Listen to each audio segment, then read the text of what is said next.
Sejumlah kepala daerah di Sumatera bagian utara menyatakan tak sanggup menangani dampak bencana banjir dan longsor dan mendorong penetapan status bencana nasional. Akankah pemerintah pusat mengabulkan? Sepenting apa dampaknya dalam mempercepat proses penanganan bencana? Kita ulas bersama narasumber. Ada Gubernur Sumatera Barat Mahyeldi Ansarullah. Selamat pagi Pak Gubernur, Assalamualaikum. Waalaikumsalam warahmatullahi wabarakatuh. Selamat pagi. Terima kasih Pak Gubernur sudah bergabung di Dialog Sapa Indonesia Pagi dan juga bersama kita Bupati Aceh Tengah Halili Yoga. Selamat pagi Pak Bupati, Assalamualaikum. Waalaikumsalam warahmatullahi wabarakatuh. Aceh Tengah. Dan juga Melva Harahap, Manajer Penanganan dan Pencegahan Bencana Ekologis Walhi. Selamat pagi Mbak Melva. Assalamualaikum Mbak. Pagi. Terima kasih sudah bergabung Bapak Ibu di Dialog Sapa Indonesia Pagi pada hari ini. Saya ke Bapak Gubernur Sumatera Barat. Pak Gub, bagaimana Anda melihat update sampai saat ini di Sumatera Barat sendiri? Seperti apa? Apakah memang sampai saat ini dengan kondisi 9 hari ya Pak ya, proses evakuasi berjalan, terus juga bagaimana proses untuk masuk ke daerah terisolasi juga dilakukan? Apakah masih ada Pak di Gubernur di wilayah Sumatera Barat yang masih terisolasi sampai saat ini belum bisa dimasuki? Ya, ada memang beberapa daerah yang memang sangat-sangat di pinggir kota sekali, yang memang meletus itu diantaranya adalah di daerah pesisir selatan, kemudian juga di daerah Kabupaten Agam. Dan mudah-mudahan dari relawan yang kita kerahkan itu akan bisa masuki lokasi tersebut. Dan terutama sekali adalah dalam rangka untuk backup untuk permakanan untuk warga kita tersebut. Dan kemudian juga ada beberapa akses jembatan yang patah, kemudian juga tanah jalan yang longsor, terban, sehingga memang itu tidak bisa diakses. Walaupun demikian secara bertahap kita sudah koordinasi dengan kabupaten kota, kemudian juga balai jalan, dan kemudian juga sungai yang lainnya. Dan kemudian didukung dengan Forkopimda, karena memang kita alhamdulillah dukungan dari Forkopimda luar biasa, dari Pangdam, dari Polda, dan semuanya bergerak.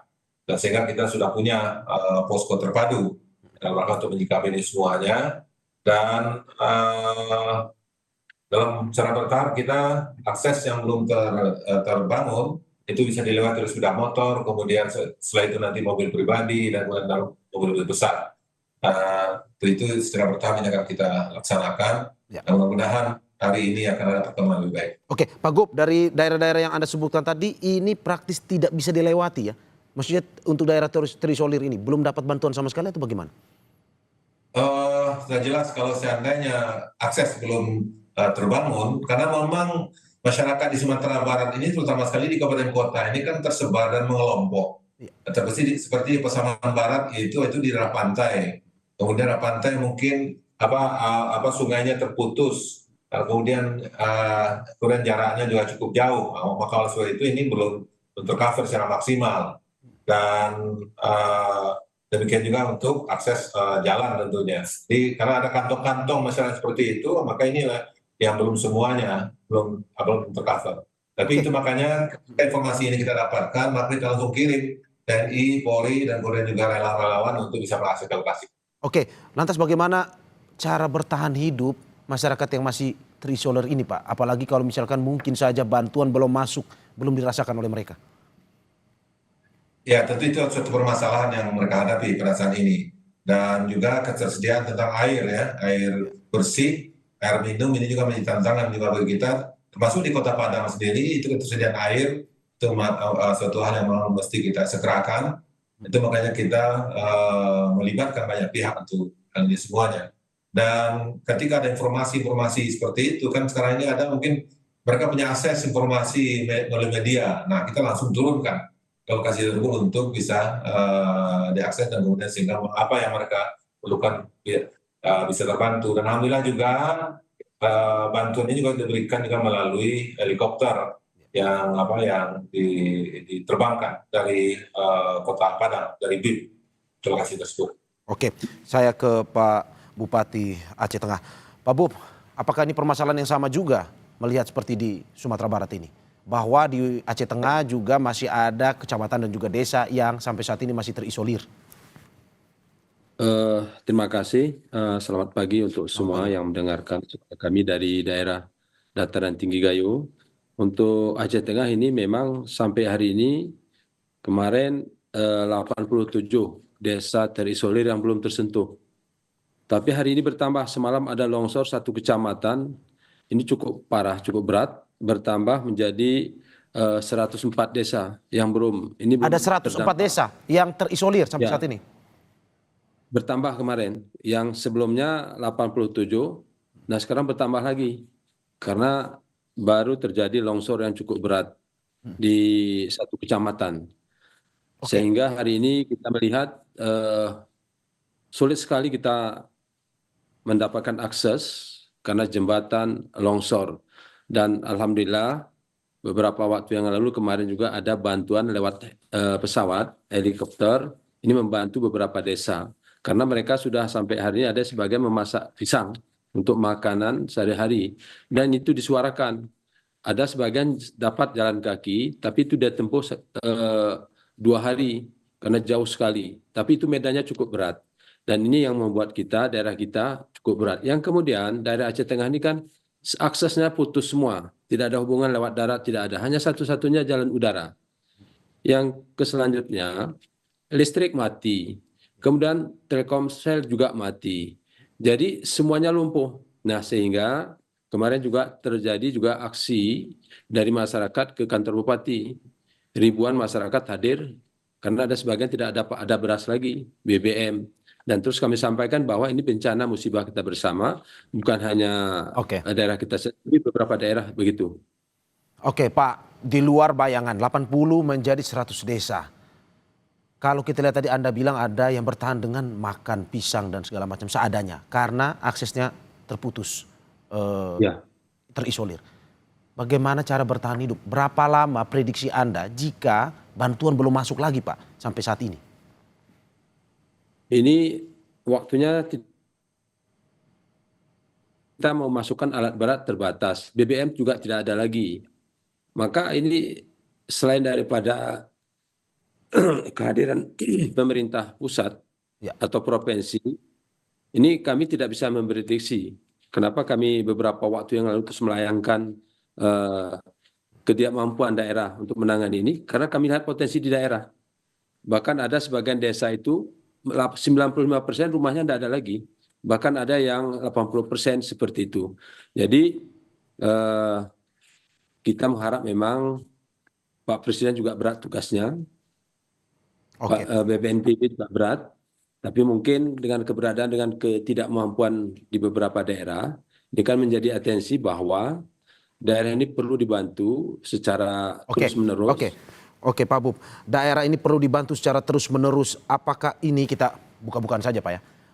Ini yang membuat Anda pada akhirnya meminta untuk ditetapkan sebagai bencana nasional.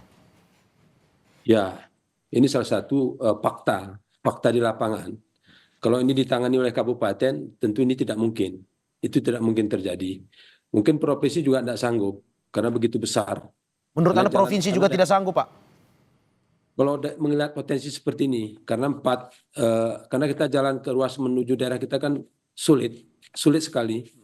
Dan kalau ini tidak terbantu dalam waktu 4 hari ke depan, ini nggak tahu lagi masyarakat nanti mereka nanti apakah nanti dapat beras. Ya. Kalau gas kita tidak pikir lagi, BBM juga tidak pikir lagi. Yang penting ada beras saja bisa makan sudah cukup. Oke. Karena aksesnya. Ya. Pak Bub, apa yang Anda bayangkan? Oke, apa yang Anda bayangkan jika pada akhirnya ini tidak ditetapkan sebagai bencana nasional, tapi masih berharap sumber dari pemerintah provinsi untuk menembus atau memberikan bantuan kepada mereka yang daerah terisolir. Apa yang Anda bayangkan? Saya membayangkan kan kalau masyarakat kita nanti tidak makan, terus mereka tidak ada obat-obatan, kesehatan, dan semua kebutuhan mereka tidak terpenuhi, bukan saya saja yang membayangkan, mungkin Mas juga bisa membayangkan bahwa begitu berat. Ini rasa kemanusiaan kita. Tapi upaya ini kami melihat beberapa waktu yang lalu ini atensi dari pemerintah pusat cukup bagus untuk mengirimkan bantuan.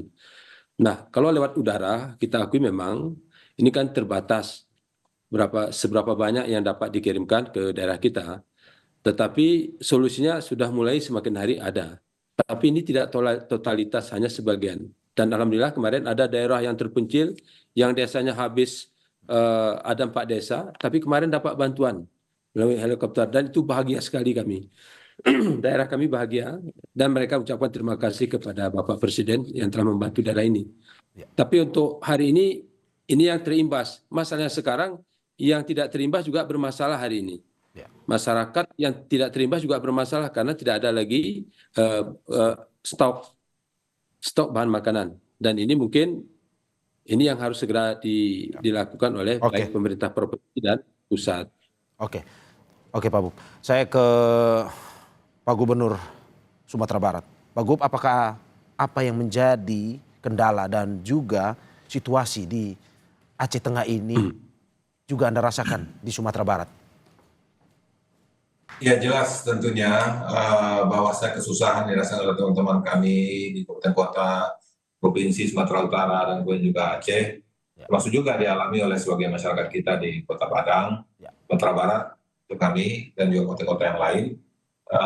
Tentu ini memang harus menjadi semangat kebersamaan kita, apalagi dalam rangka untuk rehabilitasi nantinya. Untuk sekarang aja mungkin ada yang mengalami kesusahan. Itu saya kira ini perlu kajian pertimbangan Pak Gub. untuk hal lebih strategis ke depan. Oke, Pak Gub, sama seperti Pak Bupati tadi, kita juga yang mau buka-bukaan juga di sini terkait dengan penanganan selama ini. Provinsi masih sanggupkah atau harus bencana nasional sebenarnya? Berbicara kita masalah kesanggupan, untuk masalah anggaran, kita Sumatera Barat juga sangat terbatas karena 2,6 triliun tahun 2026 ini anggaran kita yang di efisiensi. Jelas kita nggak mampu untuk membangun infrastruktur, apalagi kerusakan kita ini tidak kurang daripada 4 triliun di Sumatera Barat. Begitu itu semuanya pertanian, kemudian juga meninggal, dan kemudian juga beberapa akses yang terputus, longsoran dan semuanya. Jadi kaitan infrastruktur saya kira ini memang suatu yang berat bagi kita, dan sehingga memang, dan termasuk juga kaitan dengan beberapa kebijakan-kebijakan dari masalah kehutanan. Ini kan juga perlu perencanaan secara lebih komprehensif untuk kedepannya. Karena memang ada, kita lihat dari segi peraturan seperti ada mudahnya masyarakat pengguna hak atas tanah untuk bekerja sama dengan pihak ketiga tanpa seizin daripada kita di daerah, gitu kan. Nah, ini adalah yang sempat juga kita protes waktu itu ke kementerian, bahwa ini memang dipertimbangkan, dan ini kan salah satu penyebab tidak terkendalinya penggunaan dan lahan-lahan yang ada di daerah kita ini. Oke, saya ke Mbak Melva. Mbak Melva, bagaimana Anda melihat bahwa Provinsi Sumatera Barat untuk infrastruktur anggaran pun kesulitan, apalagi di Aceh Tengah yang tadi juga sudah bilang bahwa banyak terisolir. Perlukah sebenarnya bencana nasional saat ini juga? Mbak Melva, Anda bisa mendengar suara saya? Sepertinya ada permasalahan komunikasi. Saya kembali ke Gubernur Sumatera Barat, Pak Mahyildi. Pak Gub, hingga saat ini Anda tadi menyatakan bahwa secara anggaran tidak sanggup. Apakah ini bagian atau kata lain dari harus nasional yang ambil alih sebenarnya untuk termasuk anggaran ini? Ya, saya kira mau tidak mau harus ada dukungan dari pusat. Itu makanya saya sudah mengirim surat kepada Pak Presiden dan juga kepada kementerian untuk mengembalikan anggaran yang kemarin di efisiensi. Ya, karena apa? Karena itu sekarang sangat dibutuhkan, termasuk juga dalam tanggap darurat yang ada sekarang ini. Nah, dalam hal ini dukungan dari pemerintah pusat sangat kita harapkan, dan termasuk juga adalah dalam hal perencanaan kawasan, ya, yang kita tidak tutup mata ya, bahwasanya di muara-muara sungai dan kemudian juga kebutuhan kita di danau Singkarak yang kita lihat sekarang ini banyak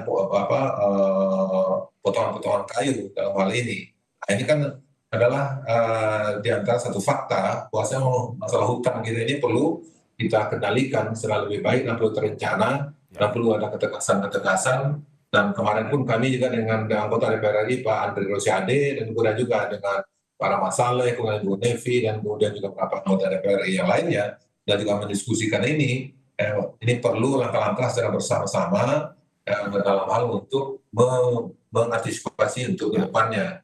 Oke, saya ke Mbak Melva sepertinya sudah terhubung kembali bersama kita. Mbak Melva? Ya. Oke, Mbak Melva, perlukah ini ditetapkan statusnya sebagai bencana nasional melihat kita ada cerita tadi Provinsi Sumatera Barat dan juga Kabupaten Aceh Tengah. Iya, Mas, selamat pagi, Pak Gubernur dan Pak Bupati. Saya turut berduka cita atas apa yang dialami oleh teman sahabat kita yang ada di 3 provinsi tersebut. Untuk menjawab pertanyaan dari Mas Mario itu, pemerintah daerah saja sudah mengatakan demikian gitu. Jadi apa namanya rasanya penting untuk jadi pertimbangan ketika apa namanya bencana ini kita naikkan statusnya sebagai bencana nasional. Concernnya Walhi adalah kita melihat bencana di 3 provinsi ini bukan serta-merta bencana alam, tapi memang ada kita menyebutnya sebagai bencana ekologis. Karena selain memang tata kelola yang tidak berpihak terhadap lingkungan hidup begitu, tapi ini juga kita melihat ada apa namanya kegagalan dan tidak baiknya kita melihat alam sehingga yang kita rasakan saat ini kolaps peranata kehidupan dan itu disampaikan sama Bapak Gubernur Sumatera Barat dan Bapak Bupati Aceh Tengah dan kita melihat sedemikian rupa begitu ya yang disampaikan oleh teman-teman media juga apa yang terjadi di sana. Akses jalan terputus, komunikasi terputus begitu ya. Apa namanya belum lagi kemudian ada yang masih bertambah jumlahnya dari hari ke hari. Dan ini kalau bagi Walhi melihat ini satu ya bukan hanya serta merta bencana alam, tapi ini kita sebut sebagai bencana ekologis karena kita tidak mampu menjaga daya dukung dan daya tampung lingkungan hidup di 3 provinsi ini gitu. Dan kita tahu misalnya faktanya banyak mengatakan bahwa Sumatera itu dilindungi oleh Bukit Barisan. Itu adalah Ya, punggung oke. Sumatera yang kemudian sudah dieksploitasi secara masif begitu ya. Jadi ke depan selain memang kita review semua apa yang ada di atas-atas apa namanya perizinan-perizinan, perlu juga mengembalikan ekosistem yang ada dan perlu juga memang Oke. mempercepat Ya. pemulihan di 3 provinsi itu dengan menetapkan Oke. statusnya sebagai Oke, Mbak Melva, kalau misalkan pada akhirnya tidak ditetapkan sebagai status bencana nasional, pemerintah pusat tidak mengambil alih secara langsung, menurut Anda, tadi ada cerita terisolir, susah dapat bantuan. Prediksi Anda, Ya. kalau memang tidak sampai bencana nasional, apakah mungkin saja ini jatuh korban juga, terutama mereka yang terisolir ini? Iya, saya meyakini itu, Mas, akan bertambah apa namanya korban yang terdampak atau penyintas yang terdampak begitu ya. Karena misalnya sampai hari ke-6 dan ke-7, Pak Bupati dan Pak Gubernur juga mengatakan ada masih daerah-daerah yang belum tersentuh begitu. Itu satu. Dan di Undang-Undang 27 tahun 2000 apa Undang-Undang 24 tahun 2007 tentang kebencanaan kan negara harus menjamin hak hidup dan hak dasarnya warga negaranya ketika terjadi bencana. Bahkan sebelum terjadi bencana harus dilindungi dari apa namanya resiko-resiko apa yang terjadi ketika Ya, bencana. oke. Tapi fakta yang hari ini itu nggak terpenuhi secara hak dasar dan hak hidupnya. Jadi menurut kita ini nggak perlu lagi jadi perdebatan antara pemerintah daerah, pemerintah nasional, perlu memang mengambil sikap Oke, cepat. oke. Itu sebenarnya untuk melancarkan distribusi bantuan dulu, Mas. Kita fokus ke humanitariannya. Di luar perizinan-perizinan ada industri eksploitatif di atasnya ya. Yang kedua ini untuk jangka panjang, apa namanya pemulihan jangka panjangnya kan perlu juga memperbaiki jalan. Misalnya Aceh sangat bergantung dengan Sumatera Utara untuk kebutuhan pokok gitu. Jadi memang harus harus itu diperbaiki dengan cepat dan dengan mengatakan ini sebagai Oke, bencana oke. nasional ini menuntut tanggung jawab negara Ya, begitu ya. saya ke Dan Bupati. kan Ya, maaf saya oke. potong dikit Mas saya tambahi perlu juga rasanya bukan hanya tanggung jawab negara tapi korporasi-korporasi yang ada di situ juga harus bertanggung jawab terhadap dampak ekosistem yang dampak ekologis bencana ekologis yang mereka apa namanya yang kita lihat hari ini. Oke, saya ke Pak Bupati Aceh Tengah. Pak Bupati, kalau misal tadi Mbak Melva bilang mungkin saja akan jatuh korban lagi jika daerah yang terisolir ini tidak segera mendapatkan bantuan. Keluhan seperti apa? Apakah mungkin saat ini mereka sudah keterbatasan makanan yang mungkin disampaikan langsung kepada Anda walaupun masih bermasalah komunikasinya di sana? Memang sampai hari ini Mas Mario, itu di 87 yang kemarin desa yang terisolir, ini kalau kita mendengar yang jalan kaki selama 2 hari 2 malam itu kita pasti menangis. Kita tidak lagi berbicara status nasional, tapi berbicara secara manusianya. Bagaimana saudara kita, sahabat kita hari ini yang tidak dapat akses makan, akses jalan juga tidak ada, listrik juga tidak ada, semuanya tidak ada. Mereka butuh obat juga tidak bisa kita bantu. Nah ini tentu kan penting. Kita tidak lagi berbicara 100 nasional, provinsi, tapi inilah keadaan daerah masing-masing yang ketidakmampuannya, kita pasti menangis, kita pasti sedih. Karena ini kan butuh kebijakan yang objektif secara manusia. Tetapi kami terus berupaya secara kabupaten, tapi kemampuan kabupaten ini kan sangat terbatas. Dan hari ini kalau daerah ini tidak dibantu dengan pesawat udara ini tidak mungkin dapat kita bantu, sulit sekali tidak mungkin. Dan ini setelah kami diskusi dengan Forkopimda dengan TNI Polri juga pakai sepeda motor juga tidak bisa ditembus. Nah begitulah keadaan hari ini. Ini sudah masuk hari ke-9, jadi mereka belum tersentuh. Ini tentu mereka menyampaikan yang hadir ada kemarin beberapa orang yang sudah memakan pisang apa adanya, kemudian ubi-ubian. Dan ini kan salah satu bentuk bahwa kabupaten ini tidak mampu lagi, tidak mampu untuk melaksanakan ini secara kebijakan. Oke, Pak Bupati, Anda sepertinya sangat terpukul dengan kondisi seperti ini ya, bahwa masyarakat Anda terkena bencana seperti ini, berusaha ingin membantu tetapi ketidakberdayaan itu yang membuat pada akhirnya Anda meminta untuk ini bencana nasional. Seperti itu ya Pak? Ya, ini kan pertama kami juga jom seperti ini Starlink, hanya beberapa tempat saja.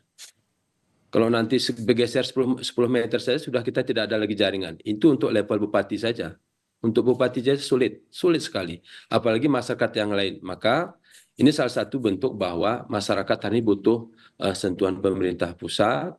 Kemudian kalau kita bayangkan hari ini, kalau akses darat ini tidak bisa dilalui dalam beberapa hari, tentu semuanya kehabisan makan, kehabisan bahan pokok, kesehatan. Kita melaksanakan pelaksanaan kesehatan saja hari ini memang cukup terbatas, obatnya terbatas, bahkan ada masyarakat yang kita layani hanya sekedar tugas daripada dokter untuk dilayani masuk ke rumah sakit sudah, karena keterbatasan. Jadi oleh karena itu kita berharap bahwa semuanya sama.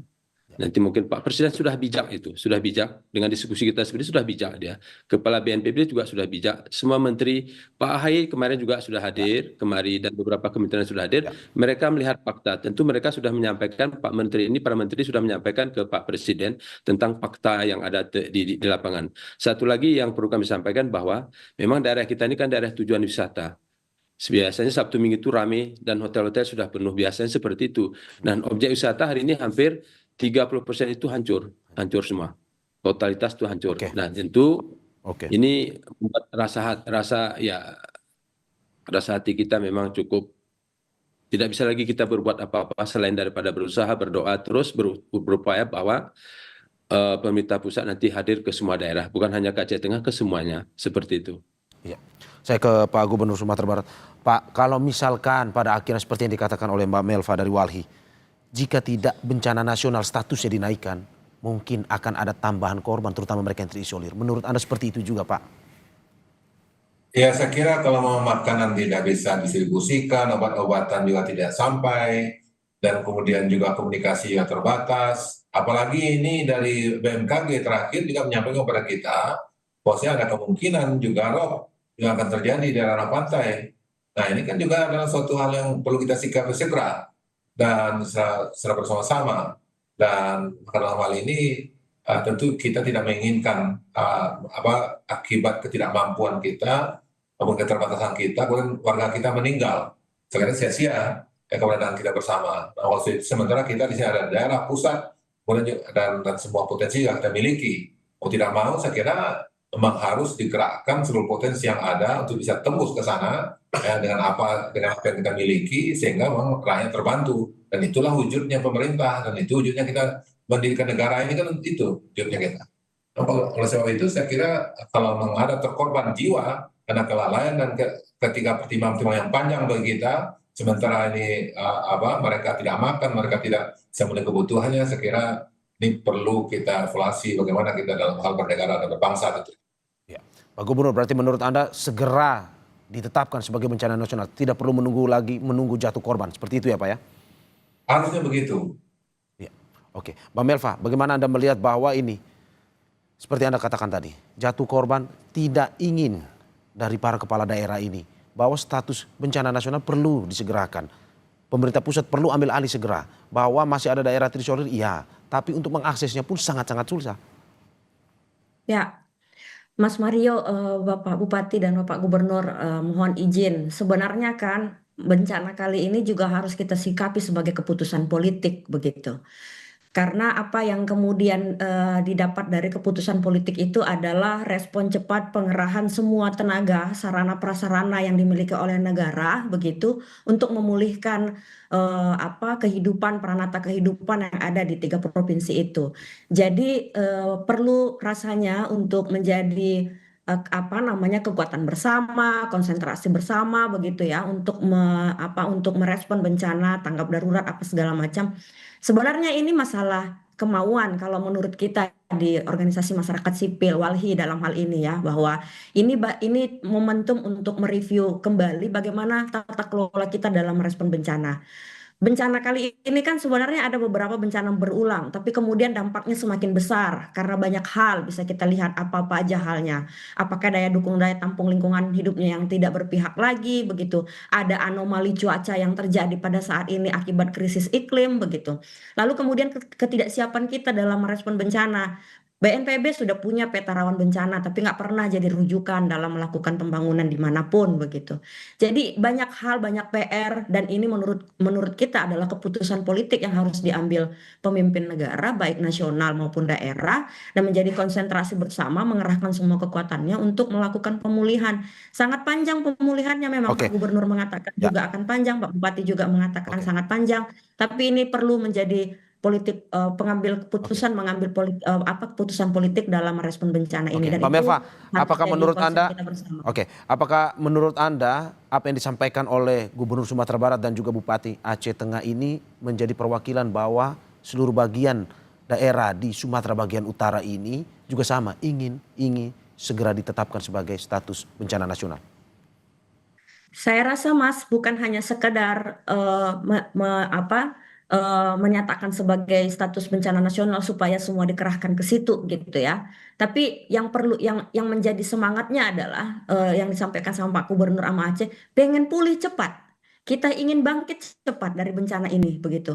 Kita ingin bisa melakukan aktivitas bekerja, belajar, bermain di 3 provinsi ini gitu. Dan itu harus punya konsentrasi dan butuh keseriusan dalam merespon ini. Jadi selain status bencana itu mempercepat pemulihannya, tapi kemudian adalah koordinasi harus bekerja juga menurut kita antar pemerintah daerah, provinsi dan nasional. Itu menjadi hal yang harus diseriusin dan harus diambil sikapnya.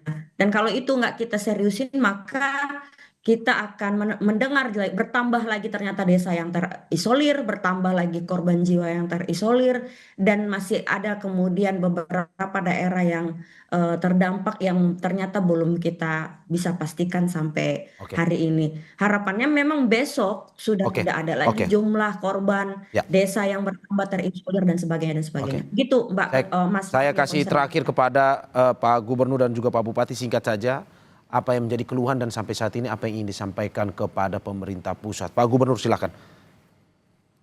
Yang pertama, karena efisiensi, maka kita perlu dukungan anggaran Ya, yang lebih maksimal lagi. ya, Infrastruktur kita, sekolah kita, rumah ibadah kita, dan kemudian juga puskesmas dan sesuatunya yang mau mesti dibenahi.